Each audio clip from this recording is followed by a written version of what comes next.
Hi అండి. అందరూ ఎలా ఉన్నారు? ఈ మధ్య అయితే అసలు యూట్యూబ్‌లో వీడియోస్ పోస్ట్ చేయడమే అవ్వట్లేదు.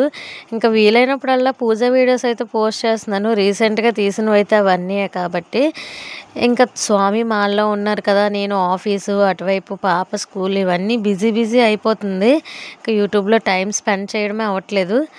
ఇంకా ఇదంతా చెప్తున్నారేంటి అనుకుంటున్నారా? ఏం లేదండి. ఈ వీడియో వచ్చేసి 2 వీక్స్ ముందు తీసిందనమాట. 2 సండేలు అయితే అయిపోయాయి ఈ వీడియో తీసిన తర్వాత. నేనైతే వెజ్ పులావ్ అయితే చేశాను. వెజ్ బిర్యానీ అంటాం కదా! ప్రెషర్ కుక్కర్‌లో చేశాను. ఇంకా స్వామి అయితే మధ్యాహ్నం భోజనానికైతే ఇంటికి రారు. ఇంకా స్వామి లేనప్పుడు మేము ఆనియన్ వేసుకొని కూరలు అండ్ రైస్ అన్నీ కుక్ చేసుకుంటాము. స్వామి వస్తే మటుకు అప్పుడైతే వేయమనమాట. కొంతమంది అనుకున్న వాళ్ళైతే ఆనియన్ కూడా తినరు. మేము నాన్ వెజ్ మాత్రమే తినము. ఈ 2 మంత్స్ ఆనియన్ అయితే తినేస్తాము. ఇంకా అప్పుడు ఫుల్‌గా జలుబు అది ఉంది కదా అని చెప్పేసి ఇలా వెజ్ బిర్యానీ ట్రై చేద్దాము అనేసని అనుకున్నామన్నమాట. ఇంకా ఆ రోజు సండే. ఇంక సండే అయినా మండే అయినా 2 మంత్స్ వరకు నో నాన్ వెజ్ అనమాట. ఇంకైనా మాల్లో ఉన్నా సరే అటువైపు అసలు మనసే లాగదు. కొంతమంది అంటారు కదా ఎలా తినకుండా ఉంటున్నారని. కానీ ఎందుకో అసలు ఆ ఫీలింగే రాదనమాట నాకెప్పుడు. స్వామి ఎవ్రీ ఇయర్ ఇంక మాలేస్తూ ఉంటారు మా హస్బెండ్ స్వామి మాల. ఇప్పటి వరకు అయితే మా మ్యారేజ్ అయిన దగ్గర నుండి ఒక్క సంవత్సరం కూడా మిస్ అవ్వలేదు. ప్రతి సంవత్సరము అయ్యప్ప స్వామి మాలేస్తారు. మా మ్యారేజ్ అయిన ఇయరే వేయలేదనమాట. ఇంకా ఆ రోజైతే మేము 2 వీక్స్ బిఫోర్ సండే అని చెప్పాను కదా! అప్పుడు ఇలా వెజ్ బిర్యానీ అయితే ట్రై చేశాను ఇంట్లో. ప్రాసెస్ ఏంటంది చెప్తాను. మీరు కూడా చూసేయండి. ఇలా కుక్కర్‌లో చేశాననమాట పులావ్ లాగా. టేస్ట్ అయితే చాలా బాగా వచ్చింది.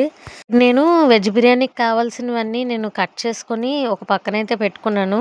మసాలా పేస్ట్ అన్నీని. ఇంక ఇంట్లో ఉన్న వెజ్జీస్‌తో మాత్రమే చేశాను. సింపుల్‌గా ఉన్న కూరగాయలైతే వేసుకొని ఇంక ఎలా చేశాననేది ప్రాసెస్ అయితే చూసేద్దాము. ఫస్ట్ అయితే స్టవ్ ఆన్ చేసి కుక్కర్ పెట్టుకొని ఆయిల్ వేసుకొని ఆయిల్ బాగా హీట్ అయిన తర్వాత హోల్ గరం మసాలా వేసుకొని ఫ్రై చేసుకోవాలి. అవి బాగా ఫ్రై అయిన తర్వాత ఉల్లిపాయలు, పచ్చిమిర్చి, కరివేపాకు వేసి బాగా ఫ్రై చేసుకోవాలన్నమాట. ఇవన్నీ ఉల్లిపాయలన్నీ బాగా ఫ్రై అయిన తర్వాత మనకు కావాల్సిన వెజ్జెస్ అన్నీ వేసుకోవాలి. నేనైతే క్యారెటు, బంగాళదుంప, మిల్ మేకరు, క్యాప్సికమ్ అయితే వేశాను. ఇంకా మీరు ఏమైనా యాడ్ చేసుకోవాలంటే యాడ్ చేసుకోవచ్చు. ఈ వెజ్జెస్ అన్నీ బాగా ఫ్రై అయిన తర్వాత టమాటో అయితే యాడ్ చేశాను. టమాటో కాసేపు మగ్గిన తర్వాత కొంచెం పెరుగైతే యాడ్ చేశాను. పెరుగంతా బాగా ఉడుకుతున్నప్పుడు ఇంక ఈ నెయ్యి అయితే ఇంట్లో తయారు చేసింది అనమాట మేము ఎప్పుడు నెయ్యి బయట అయితే కొనము. ఇంట్లో ప్రిపేర్ చేసుకునే కర్రీస్‌లోని చేసేటప్పుడు ప్రసాదాల్లోని మేమైతే ఇంట్లో నెయ్యే వాడతాము. ఇంక ఈ నెయ్యి కూడా ఒక స్పూన్ అయితే వేసుకొని బాగా కలుపుకొని వెజ్జెస్ అన్నీ మగ్గించుకున్నాను. ఇక్కడ నేనైతే మసాలా పేస్ట్ కోసం అల్లం, వెల్లుల్లి, జీలకర్ర, కొబ్బరి, ఉల్లిపాయ వేసి అయితే మిక్సీ చేసుకున్నాను. ఈ వెజ్జెస్ అన్నీ బాగా మగ్గిన తర్వాత మనం మిక్సీ చేసుకున్న పేస్ట్ కూడా వేసుకొని బాగా కలుపుకోవాలి. ఇదంతా బాగా కలుపుకొని నూనె పైకి తేలేంత వరకు అయితే మగ్గించుకోవాలి. మగ్గిన తర్వాత కొంచెం ఉప్పు కూడా వేసుకోవాలన్నమాట. ఈ ఉప్పు వేస్తే ఈ ముక్కలకైతే బాగా పడుతుంది. ఎక్కువసేపు మగ్గాల్సిన అవసరం లేదు. అన్ని వెజిటబుల్సే కాబట్టి త్వరగా మగ్గిపోతాయి. నేనైతే ఒక అరగంట ముందే బాస్మతి రైస్ తీసుకొని కడిగైతే పక్కన నానబెట్టుకొని ఉంచుకున్నాను. ఇంక ఈ బాస్మతి రైస్ కాకుండా మీరు నార్మల్ రైస్ అయినా యూజ్ చేసుకోవచ్చు. ఈ వెజ్జెస్ అన్నీ బాగా మగ్గిపోయిన తర్వాత కడిగి పెట్టుకున్న బాస్మతి రైస్ అయితే వేసుకొని రైస్‌లో ఉన్న తేమంతా ఇంకే వరకు కలుపుకొని అలా సిమ్‌లో పెట్టయితే రైస్‌కి మసాలా పట్టించాలి. ఎక్కువ మసాలా అయితే ఏమీ వేయలేదు నేను.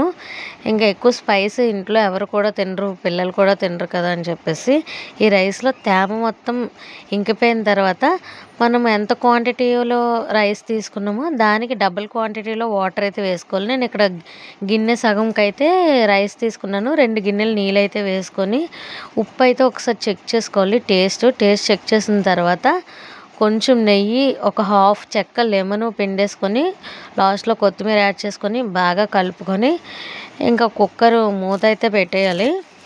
కుక్కర్ మూత పెట్టేసి హై ఫ్లేమ్‌లో ఒక విజిలు, మీడియం ఫ్లేమ్‌లో ఒక విజిల్ పెట్టుకుంటే మనకి వెజ్ పులావ్ అయితే రెడీ అయిపోద్ది. వెజ్ బిర్యానీ అనమాట. టేస్ట్ అయితే చాలా అంటే చాలా బాగా వచ్చింది. మా తన్వి పాపకైతే చాలా బాగా నచ్చేసిందనమాట. ఎందుకంటే తను వెజిటేరియన్ కదా ప్యూర్. తర్వాత ఇంక ఈ బిర్యానీకి కాంబినేషన్ కర్రీ అయితే ఏం ప్రిపేర్ చేయలేదు. ఇలా రైతాలాగా అయితే ప్రిపేర్ చేశాను. క్యారెట్, ఆనియన్స్ ఇవన్నీ వేసి టేస్ట్ అయితే చాలా బాగా వచ్చింది రైతా కూడా. చూడడానికి అక్కడ ఇలా పలచగా కనిపిస్తుంది కానీ ఆ పెరుగైతే కొంచెం పుల్లగా ఉంది కాబట్టి టేస్ట్ అయితే చాలా బాగుంది. ఇంకా ఈ వెజ్ పులావ్ అయితే కుక్కర్ 2 విజిల్స్ పెట్టేసిన తర్వాత ఓపెన్ చేస్తే మనకి ఇంకా ఇక్కడ వెజ్ బిర్యానీ అయితే రెడీ అయిపోయినట్లే అనమాట. వెజ్ బిర్యానీ అని ఒకసారి అంటుంది, పులావ్ అని ఒకసారి అంటుంది అనుకుంటున్నారా? నాకైతే రెండిటిలాగా అనిపిస్తుంది. మీకు ఎలా అనిపిస్తే ఆ పేరైతే పెట్టుకోండి.